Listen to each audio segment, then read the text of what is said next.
In this video, I'm going to talk about why leaders have to be masters of conversation.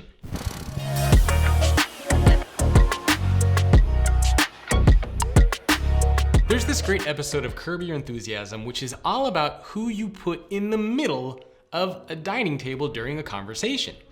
And in this episode of Curb Your Enthusiasm, Larry David prides himself on being somebody who could sit in the middle. So imagine you have a big dining table, there are maybe 10, 15, 20 people sitting around it. Who do you put in the middle? The person you put in the middle is the one who can drive the conversation, who can keep things moving. When somebody says something awkward, this is the person who can move the conversation past that awkward comment or statement. This is the person who gets everybody talking and mingling and having a great time. This is the type of person who you want to put in the middle of that big dining table so that they can keep everything going. Now, as a leader, you have to have that very similar skill set of being able to master conversation. In other words, you should be the one who's in the middle of your dining room conversation. This means that you need to have conversations even if they are tough conversations or awkward conversations. Now, this is a hard thing for a lot of leaders to do. In fact, a lot of studies and research out there actually shows that leaders are very uncomfortable having these conversations and they prefer not to even engage in this kind of dialogue, especially one-on-one communication with their team members. But the truth is that as a leader, communication and conversation is absolutely crucial for you. This is a skill that you have to master if you want to be a leader now and especially in the future of work. Hey everyone, if you're enjoying this video, please remember to hit that subscribe notification to get updated whenever I create new videos just like this, along with interviews with some of the world's top CEOs, business leaders, and authors. Part of being a master of conversation also means that you need to know how to carry that conversation across different platforms.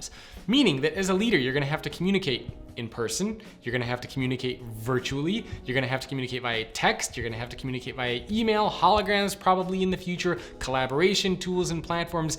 You're gonna be communicating and collaborating with your team members and with your employees across a wide variety of platforms. So being a master of conversation and communication means that you know which platform to use for what kind of conversation.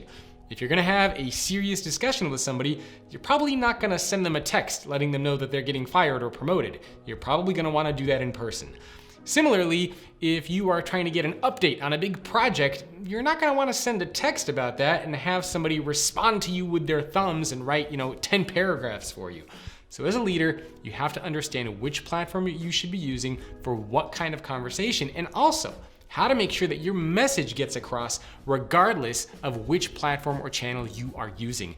You have to be an effective communicator and conversationalist across the board. So ask yourself, are you a master of conversation? And when you go to somebody's house for dinner, are they putting you in the middle of that dining table? Or are you sitting more on the corners so that you are away from the conversation? You have to be in the middle. Hey, it's just a quick reminder to check out my brand new PDF, thefutureemployee.com, which looks at how employees are evolving and changing and what you as an organization need to do to evolve and adapt.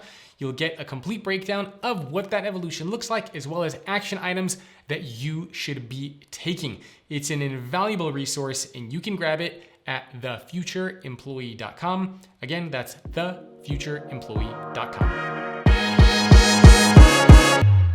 Have to be masters of communication.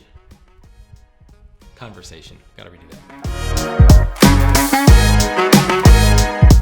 Larry David is known as a master of sitting at the middle of a dining room. What? Didn't even make sense.